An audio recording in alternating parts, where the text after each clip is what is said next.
Good evening and welcome to Sports Overtime. We are here in our digital studio. You can watch Southeast Sports Plus Monday to Friday, 2 o'clock to 4 o'clock in the afternoon. We spent this past week previewing a lot of great games in and around college football and basketball with our friends from Nexstar Nation. Here's the best of.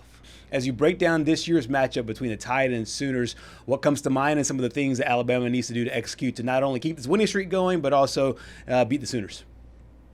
Eventually, they got to run the ball. You heard me screaming early in the year about attempts. Yeah. So, and I think attempts are more important than yards. People think I'm crazy, but it really is. And if I remember correctly last week, I think they only had 15 from the running back position. You can double check me on that, but that's not enough. Yeah. And yeah, a lot of people count the wide receiver runs and all that, but I really think running the football with your backs is very key. You got to take pressure. Now, Todd Simpson's answering the call so far, but they're really putting a lot of pressure on him now. Not talking about pressure on him like to sack him, but pressure on him to carry the offense with not much of a running game. And I wish Ryan Grubb and Kalen DeBoer would get into that. I don't know why they're not good at it. I think they just don't maybe work at it as much. They've got so much complexity to their offense maybe. I don't know.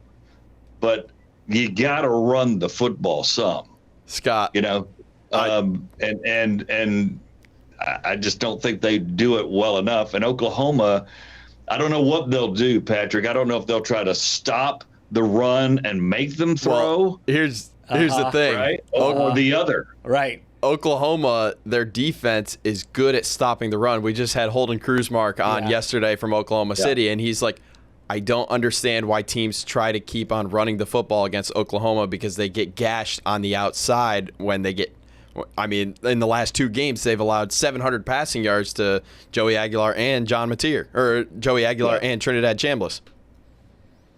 Yeah, but you still have to. Yeah. Because if you totally just go, we're not running at all, then they're going to start bringing guys and you got issues because you got to still block – there. And then Ty Simpson obviously has some escapability, but I just think you still have to run it some.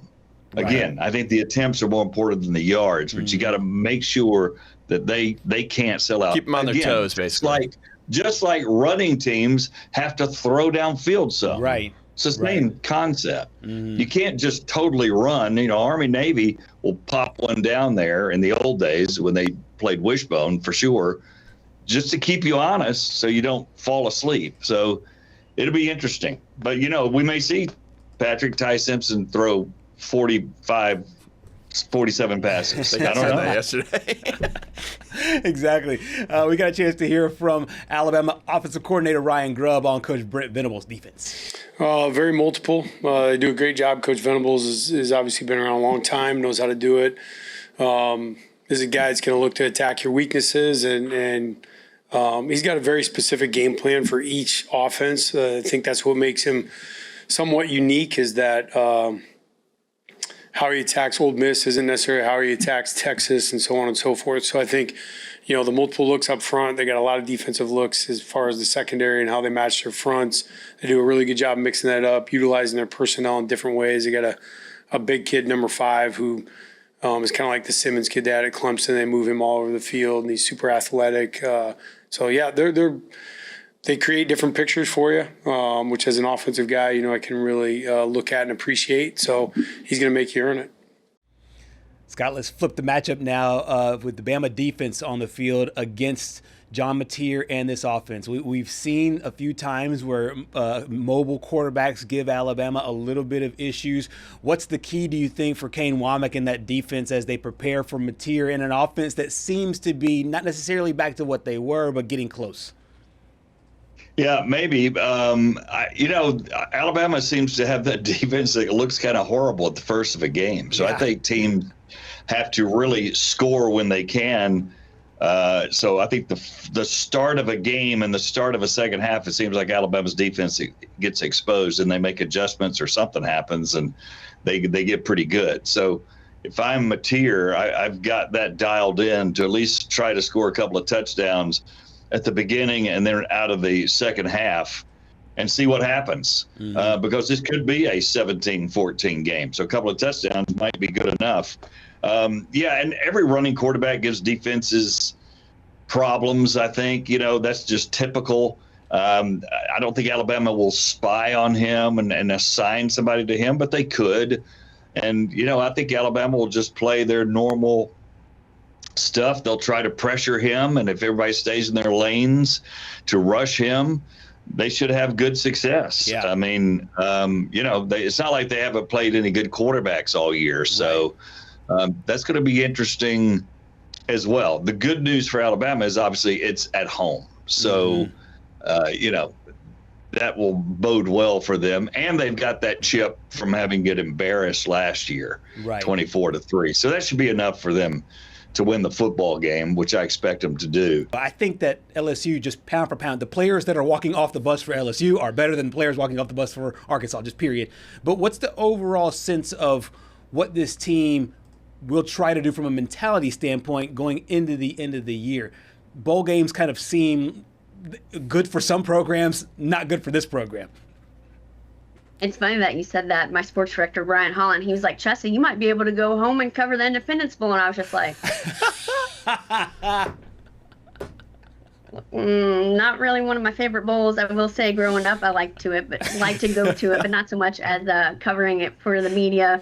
I know people are going to hate me yet again for not saying the best things about the Independence Bowl, but it's Shreveport is South Louisiana is better. I'm just saying. I'm being real. So no, but the energy in the building is a lot different. I think these guys are really playing for pride now, and I know that's kind of cliche of saying they're just playing for pride. No, I think because of how the season has gone, the situation they've been in, having to play for a new interim head coach, and also Arkansas has always played spoiler to LSU since I was growing up. I've seen this time and time again. There's nothing truly to spoil this season, but there's nothing that Arkansas would love more than to come in and get a win in Death Valley over LSU, especially with an interim head coach. It gives me a lot of pause because, like y'all said, Petrino has really put on a clinic offensively. That's something that LSU has not been able to do all season long, is put up a lot of points. So you're facing another solid offense. But I will say last year when they played against Taylor Green, he was coming off of an ankle injury, but they did a really good job of containing him. So I'm interested to see how Blake Baker kind of schemes it up this week of what's going to happen. And also I thought it was a good sign to see Whit Weeks, back at practice. Will he go Saturday? I'm not sure. They haven't, really told us what that's going to look like. But for him to be practicing, that's a step forward in the right direction. So, again, I'm from North Louisiana. I love South Louisiana. That's why I live here. I've been here for over 10 years. Arkansas just gets on my nerves. And so if LSU could put up some points and kind of silence them and get another win in SEC play, that'd make me feel a lot better because I don't see them doing that in a couple weeks in Norman. Jessa, I'm gonna be honest. I think the folks in Arkansas are already on to basketball, so they're gonna be silent as is.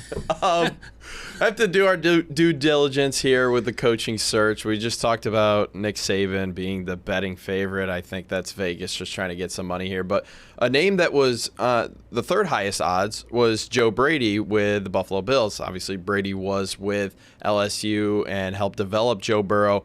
Could you see LSU trying to go for a guy that can develop quarterbacks, seeing how the quarterback has played out this year? Yeah, I could definitely see that. I will say that that's kind of been the chatter. Anytime there's a coaching search, everybody always elects back to Joe Brady. He's never had head coaching experience. He's flat out said, I don't want to coach in college. So I don't know if maybe that changes because the Bills have kind of fluctuated this season offensively with him being the play caller. Again, I'm not one of those proponents of, let's go get a guy because he's younger and I like the more experienced guys, which obviously that burned us with Brian Kelly. So I'd rather get somebody who's a coordinator who's been successful with a D1 program that's either in the SEC or maybe a smaller school, but still kind of knows what to look for. I don't really like the thought of, hey, because you helped that 2019 national championship team, you were here for 1 year and now we're going to give you the keys to this program. It gives me a lot of pause just because you're not proven. And I feel like maybe a coordinator with more experience would fit the job better, because it's not your typical job. It comes with a lot. Being the LSU head coach, there is a target on your back, and whatever you do is going to be out there for everybody, and everybody's going to talk about it on and off the field. And I just feel like somebody who's younger maybe isn't prepared for the kind of heat that comes with that. Stay with us here on Sports Overtime. And remember, you can watch our show, Southeast Sports Plus, from 2 to 4 o'clock on the free WKRG Plus app. You can find us on your Roku, Fire TV, or Apple TV device.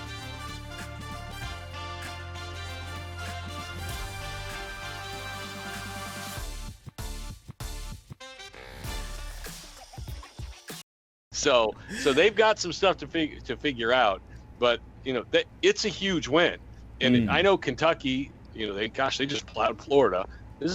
They're all huge games. They're all playoff games the rest of the way. Absolutely. We got a chance to hear from Clark Lee about the playoffs and just what this game and what this rest of this season means as far as the postseason.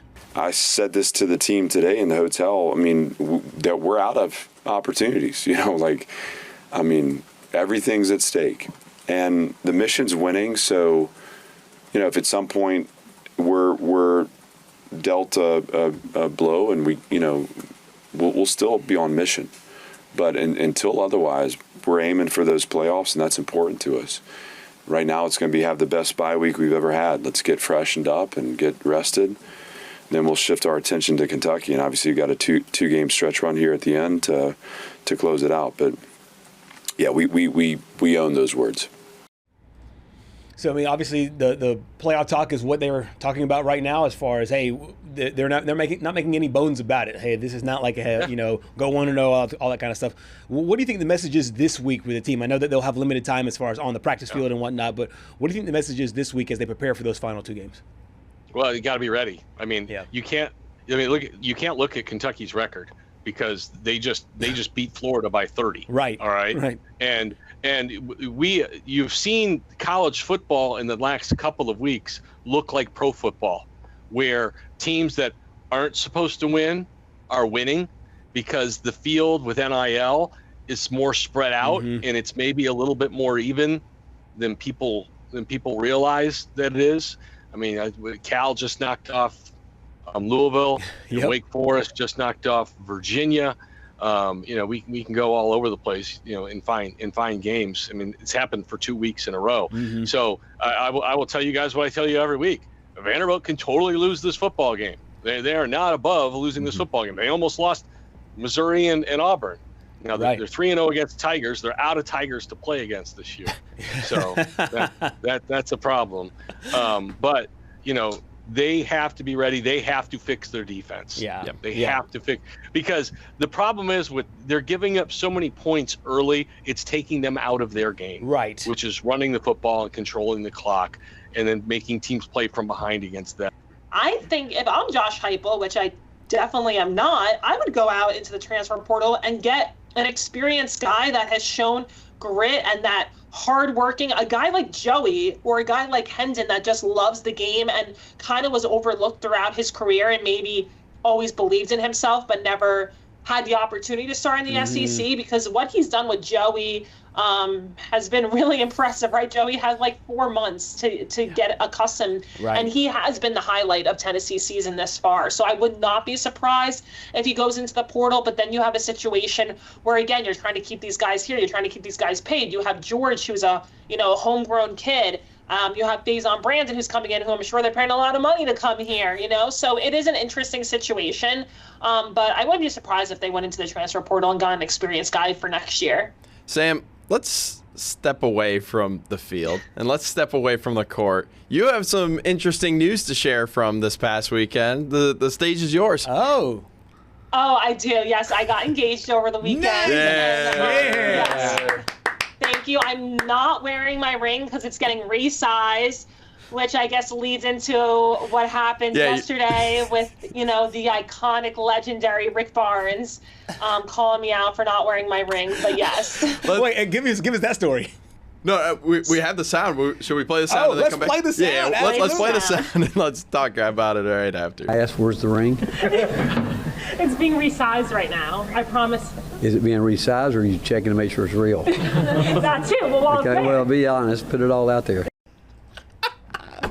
I love this. He's the best. He is the best. I love this for so many reasons. All right, so now the resizing. Did he get the wrong size? Too big? Too small? What was the issue?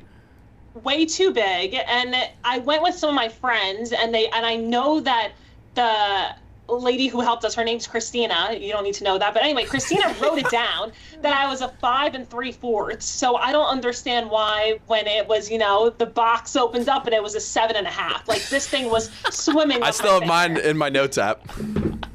Right, exactly. Thank you. So, yes, we dropped it off yesterday, but today it's ready. So I'm picking it up today. Actually, after I get off the phone with you guys, I'm going to go pick it up. I'm going to make sure to get a certificate for Coach Barnes to prove that it is real, because knowing him, he will question it the next time I see him. So, yes. We're all just looking out for you. Coach Barnes, the two of us, we're all looking out. He really is looking out for me. He wanted to make sure that I wasn't getting gypped off. And, because if it was fake, who knows if I would have said yes or no. So, and now I already said yes. So if it's fake, maybe I'd have to go back and rescind my decision. Stay with us here on Sports Overtime. And remember, you can watch our show, Southeast Sports Plus, from 2 to 4 o'clock on the free WKRG Plus app. You can find us on your Roku, Fire TV, or Apple TV device.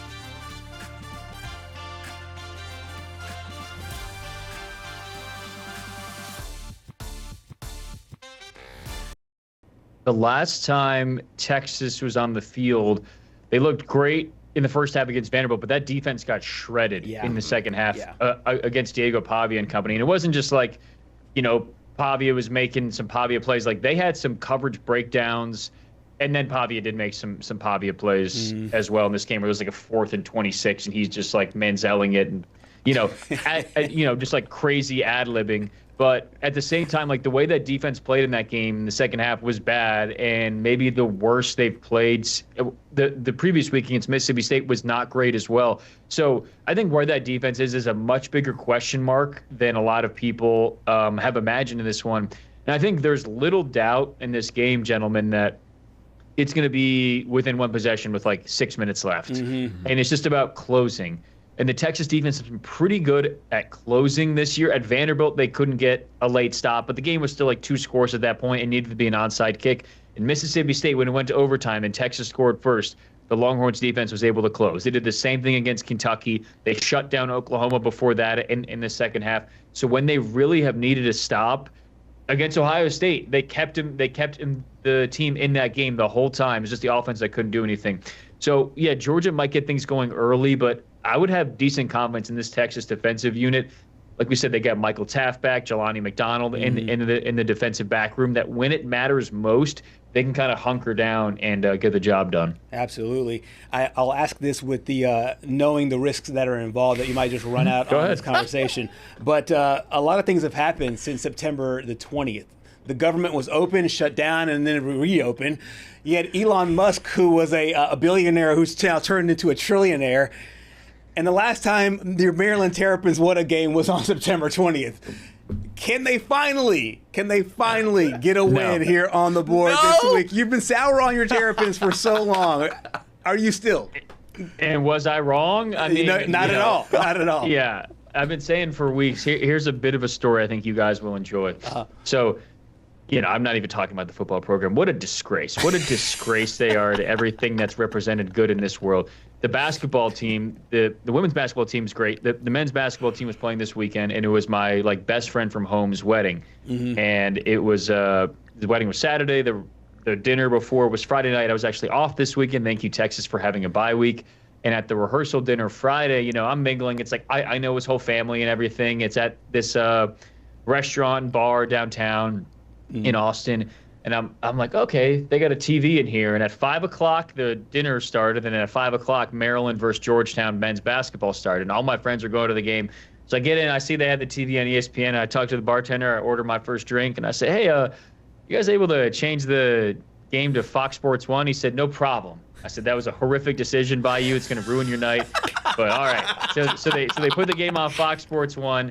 Maryland plays unbelievably bad. Unbelievably bad. It ruins my night. I'm giving a speech. This is my best friend's from growing up. And I literally opened the speech by being like, sorry if I'm in a bad mood. Maryland basketball is choking against Georgetown. It didn't land at all. Everybody was like, who is this guy? What is he talking about? So put a very sour note on my weekend. That's our show tonight. Remember, you can watch Southeast Sports Plus Monday to Friday from 2 o'clock to 4 o'clock on the free WKRG Plus app. Catch us on your Roku, Fire TV, or Apple TV device. Good night.